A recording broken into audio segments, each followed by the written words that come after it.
Welcome to the first episode of The Root of Everything. I'm so happy to be here. I'm so happy to get to this point. There's been so many obstacles to get to this point, so many times where I doubted myself or doubted this whole vision. And I'm so happy to be here. And I'm so happy to be able to give y'all some of the wisdom I've been able to accumulate over the years of my life, even though it's only been 20 years of my life, and so much knowledge I feel like the whole world should know, and so much happiness that I've felt in probably in the last year or so. That's because of what I'm about to tell y'all. And this whole season and this whole journey I'm about to show y'all, I'm going to show y'all at least how I believe you can find the root of everything, and that's passion. I believe passion is at the root of everything. And I believe if you decide to commit yourself to doing what you love to do every day, I believe you can be happy, and I believe that's at the root of everything. And so essentially what I'm trying to do for y'all not only is to be happy, but is to make y'all fulfill your potential. I believe you can only fulfill your potential if you decide to live in your passion, to decide to do what you love every single day, because there's going to be obstacles either way. There's going to be obstacles if you decide not to live in your passion, and there's going to be obstacles if you decide to live in your passion. Why not do that while doing what you love? And I figured out that there's no other way to live, in my opinion. I can't. And I want to galvanize people to do the same thing I have. So today, just today, we're focusing on what I think is the most important out of all the things I'm going to share in this whole journey. And it's your biggest advantage is being yourself. And I'm kind of going to teach y'all why it's important, why it's beautiful, and why it's really a simple thing, and how you can take some steps to get to who you truly are. So let's get into it. Friends turn enemies, lovers turned into flings. As I grow older, I'm cutting off these loose strings and moving on to better things, hoping it'll better me. Some things you just know, and some things I never seen. Some peasants will get crowns, some kings won't ever be. Evidently, I'ma shine inevitably. It ain't a young out that's better than me. And when they say they go hard, I laugh hysterically. Our whole lives, we're trying to figure out who we are, why we were put on this earth at this time with this name. All these godly questions, all these things we'll probably never get the answer for. But they're the hardest things we can ever ask, because it's probably the best answers we could ever receive. It's probably our biggest advantage. And I believe the biggest advantage you can have over anybody, over the world, over any competition, is yourself, your uniqueness. They can't replicate it. They can't take Jamar away from me and do it the way I do. I promise you they won't be as successful as I am. And I promise you they won't be able to replicate it at all, because they don't know who I am. They don't know what I've been through. And so if you can recognize that, if you can recognize that this is the one advantage that nobody else can copy, this is the one thing that nobody can take from you, then you will be able to prioritize that in your life. And if you want to go on with everything else I ever say in this whole season, program, whatever you want to call it, you have to first focus on being yourself. And I want you to understand that this isn't just something I'm thinking of. There are literally, I can't talk right now. There are literally 7 billion people on this earth with 420 billion different DNA combinations with different personalities and perspectives. And we all did it. We all decided we wanted to be like somebody else. We all said, I want to be like him when I grow up. I want to be like Mike when I grow up. But yet, we're not taught this enough. But if we truly want to become the best we can be, if we truly want to hit our potential, whatever that is, we have to have the outlook of, I want to be the best me. Because there's no way we can schedule our lives by somebody else. We have to understand the only way to reach that max potential, the only way to truly start that journey that's the right journey for us, only way to find that path is to decide to take the path meant for us. So if you can make that decision, I promise you life will be so much better for you, and it'll be so much more pure.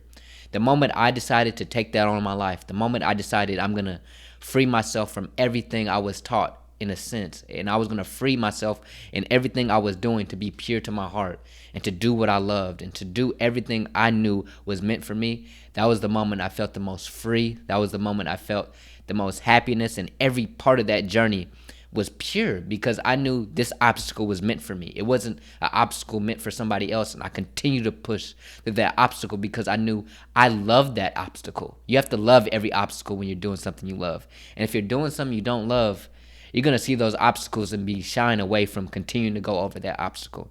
And I want y'all to be able to go through every single obstacle that comes through you.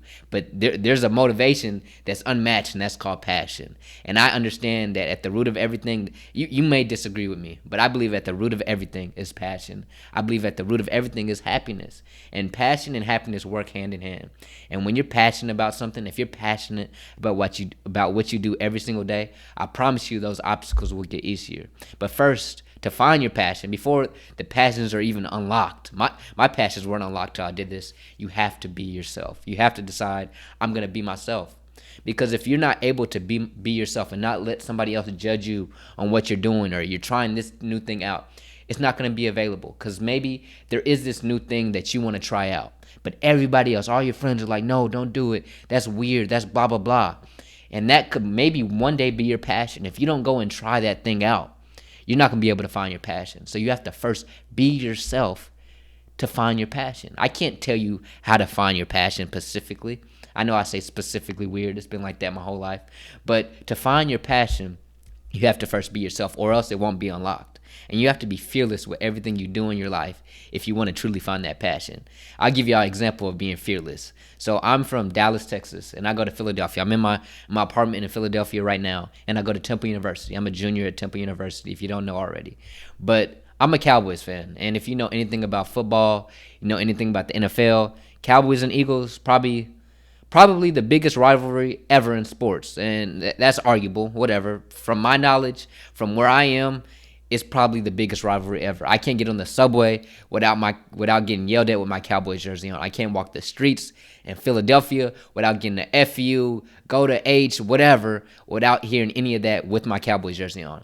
And I realized throughout my life, this is a great analogy for what I'm speaking right now, because I was fearless every moment I put on my Cowboys jersey. I was fearless every moment I was just a Cowboys fan, regardless of everybody else. You see, everybody else was a Philadelphia Eagles fan. Everybody else said, I want the Eagles to win when the Cowboys played the Eagles. But I was the one kid in the group who was like, no, Dak Prescott is going to beat Carson Wentz in the game this week, and I promise you that. And I'm that Cowboys fan that always thinks we're going to the Super Bowl. But I was fearless in every moment. And I look back on it, and I'm so proud of myself for being so fearless with my Cowboys jersey on, because I wasn't allowing anybody else to decide who I was. I wasn't allowing anybody else to dictate my happiness. You know, I would watch the games. If the Cowboys won, I'm the happiest man on the planet. But imagine if I was watching the game as an Eagles fan because I was trying to fit in, and then the Eagles won, I still wouldn't be happy. If you decide to do things that aren't your happiness or aren't your passion, things that aren't you, regardless of the result, you're not going to be happy. And you don't want to be in that position. But I'll tell you what, as a Cowboys fan, even if we lose, I'm way more happier than if I was an Eagles fan and the Eagles won.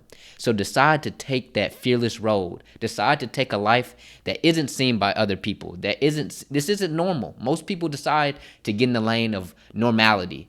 But I want all of you to commit to this road of your own thing. Something I can't teach you. This is something only you can teach yourself. I'm just telling you there's a lane out there for you. And you have to make it for yourself. You have to put on the Cowboys jersey. It's crazy, but you have to put on the Cowboys jersey. Because when you put on the Cowboys jersey in Philadelphia, they're going to hate you regardless. But you're going to love yourself regardless. And if you can do that, you're taking the first step to greatness. I compare it to unscrewing something. If you're unscrewing something, the first little, I don't know what you call this motion, but the first little motion you're doing like this is probably the hardest motion you can ever do, because you're trying to get that first little nudge.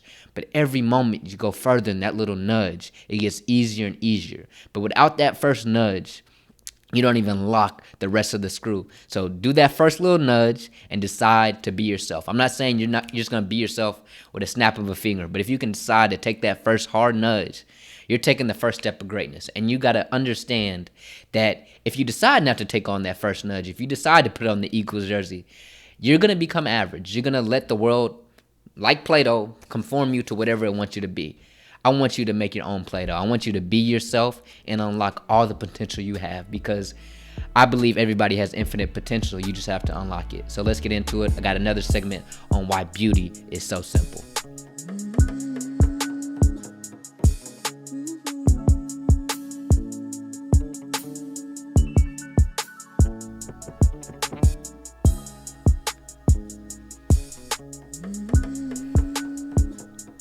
sometimes when I look at certain people, it may be a friend, a stranger, random person, and I see them being themselves, I see them being authentic, I think it's the most beautiful thing in the world. I don't think anybody can really argue with me on this point. And it's really simple. It's a really simple point. But I believe when you're doing something that's pure and simple, and it's really not a lot of equation in it. There's no, I'm doing this to look pretty. I'm not doing this. I'm not trying to do this. It's just, I'm just doing it. There's no trying it. I think it's so beautiful because it's really who that person is. I really think beauty has nothing to do with how much makeup you have on or how many people swipe right on your Tinder account or whatever you call pretty or beauty is. I think it's truly when somebody's being themselves. And if you really look at the most successful people in the world, truly successful, those people aren't successful because of their results. They're truly successful because they love who they are and what they're doing. And that's an episode for a whole nother day. I can get into that later. But in essence, everything they're doing is pure. Whatever they're giving out in their work, whatever they're doing every day, they're getting that same in return. Think of it as like you have two portable chargers and you plug them up together and they're both getting fully charged by each other. I know that's probably scientifically not possible, but they're both charging each other. And every time it's charging that one, it's charging each other and it gets to 100%. That's how your life should be when it comes to what you do on a daily basis for the most part of your life. And that's beauty. I believe that's the purest thing you can ever do. And I actually think I have an equation for it. I think I'm a genius. On my little gravestone, wherever you call it, I can't think of the word, but put this equation down there.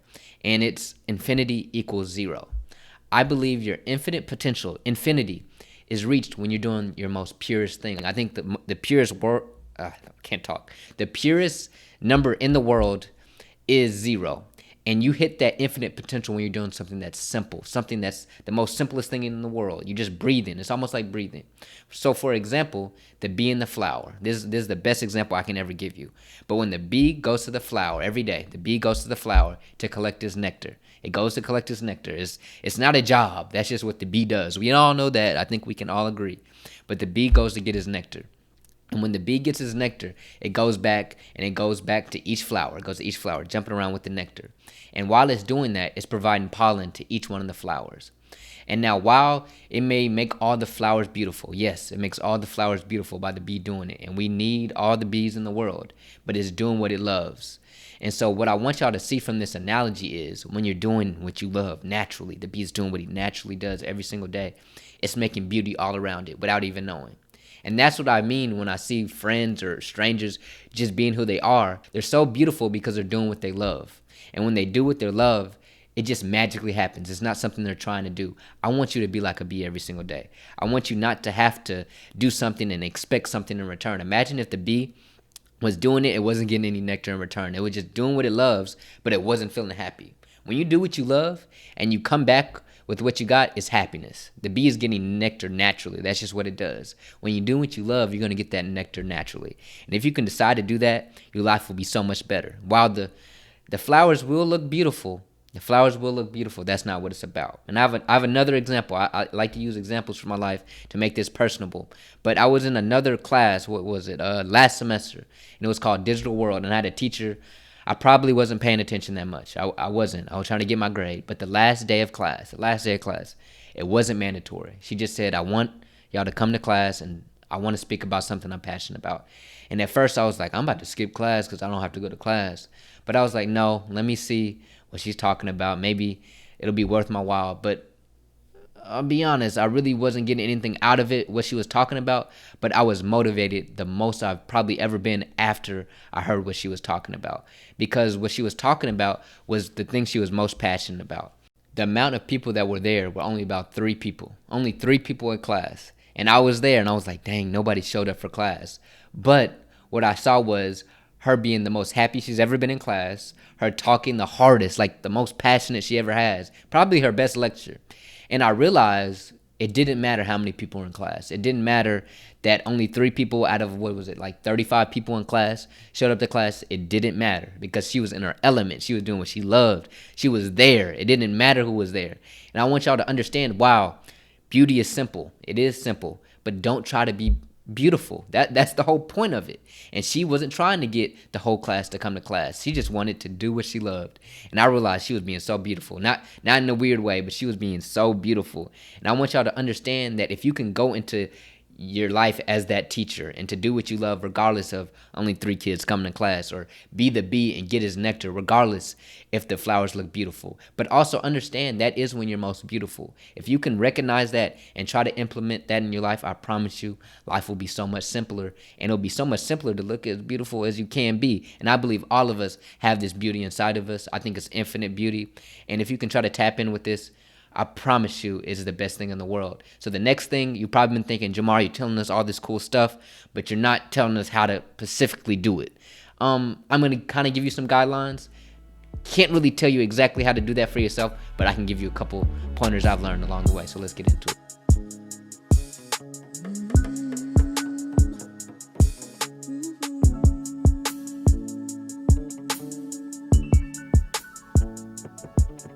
How to be authentic is probably the most awaited video ever if you listen to the last 2 videos, because I was literally giving y'all all these examples and things you should be doing without any guidelines or any type of a plan to get there. I'll be honest, there's no plan I can give you that'll fit you. There's no one size fits all for all this stuff. You have to figure everything when it comes to you yourself. But there's some things I can kind of make a little bit of a path for you real quick. I can give you a couple things that I learned myself to figure out who I was.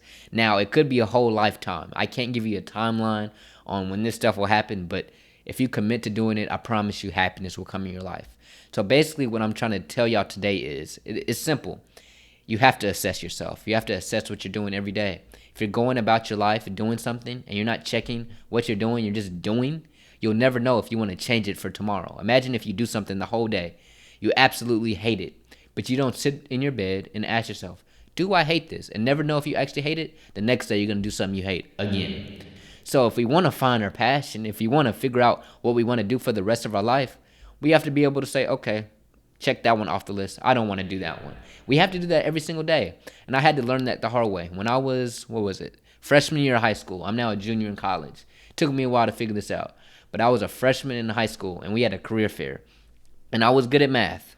I'll give you a little preface of that. I was a good math student. I was taking geometry in like the 7th grade. I remember it. I was with all the big kids taking geometry in 7th grade.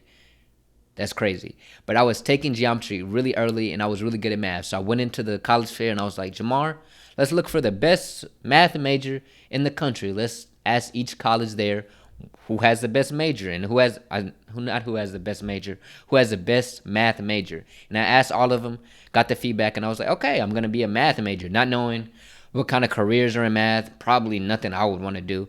But I never asked myself, Jamar, do you like math, or are you just good at math? And that's a problem a lot of us run into. We follow what we're good at and not what we're passionate about, because you're going to hit a wall if you're only doing something you're good at. Because for me, when I was doing math, when I got into pre-cal and all that crazy stuff, I did not like math anymore because I only like being good at it. So you have to assess yourself on everything you do, even the things that might seem cool at first. Math was cool for me when I was getting an A+ on every test. But once I was getting C's and D's and having to work too hard for something I didn't like, it wasn't for me.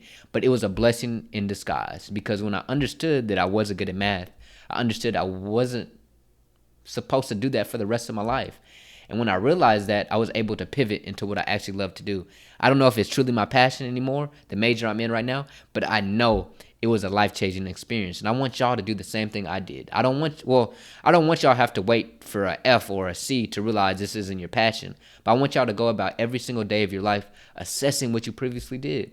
If you can go into your life and ask yourself, why am I doing this? Is this what I want to do? If you can sit back every day and reflect, even meditate, I suggest it, not for everybody, but if you can reflect on what you're doing, if you can assess yourself the right way, then you'll be able to go within each day and know you're not doing what you previously were that you hated. And now you can do something that you love, or maybe just try something out. And then who knows, one day you're going to be in that reflective mode and realize, dang, I really like that. And now you can do the next day the same thing you did today. And it's going to keep rolling on every single day.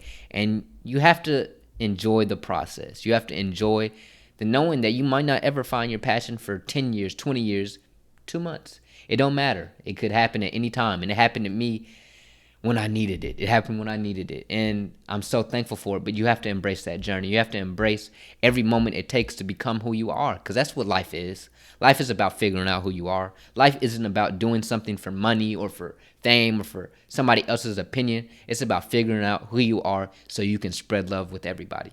And that is first achieved by figuring out what you love. You can't give out love without loving yourself first. You can't do loving things to everybody if you don't love what you're doing to love them. So assess yourself, assess what you're doing every day to figure out what your passion is, to figure out what your root of everything is, because I promise you, it's the best thing you could ever do, because your root is passion, and let's find it by assessing yourself every single day. And I want to leave y'all with one quote here before y'all go, because I think it summarizes the whole podcast today. To be nobody but yourself in a world which is doing its best day and night to make you like everybody else means to fight the hardest battle which any human being can fight and never stop fighting. If you like what you saw or heard in the last video, please hit the like button for me, and also go to our page and click the follow button. And while you're at the follow button, go to the bio and click the little link right there. It says therootofeverything.com, where you can access all of our full episodes on YouTube, Spotify, Apple Podcasts, to access everything I'm trying to give to this world. And you can also hit the button that says the weekly root for our weekly newsletter of everything, Root of Everything.